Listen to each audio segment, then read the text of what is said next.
Welcome back. So moving on to USP, unique selling proposition. Most of us have heard this term before, unique selling proposition. Well, we've covered a lot of these already. The key components of the USP are things we've already covered, like what pain you address, adjust it if necessary, and lock it down. Remember, how are you different? Better, cheaper, faster. What do your customers most want? If you have a lot of competition doing very similar things, you may want to have a chart. We've all seen charts of highly competitive industries like cell phones or credit cards. And they have these charts, and in the chart, under your company name, you have all these features and benefits next to your product or service. Remember Sam Walton in Walmart? He would go into Kmart and find out what they did and figure out how he was going to be different. Another example are water bottles. There are tons of water bottles out there.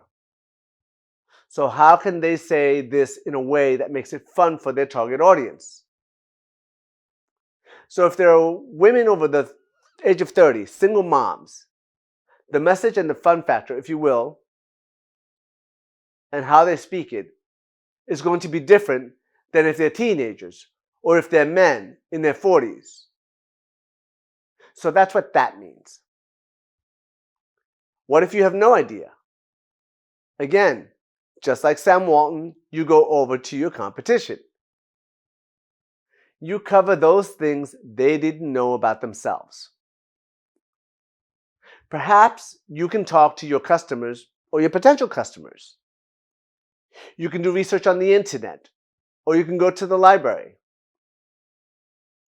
Librarians, and business libraries specifically, are exceedingly well trained. Some will sit down with you and help you figure out your competitive advantages and research the competition. The power of hearing the same message in a different way can be huge. So, in your marketing template, work on your USP, write it out, maybe a few sentences, 2 or 3, and just fill it in for each category. We'll continue this in the next segment.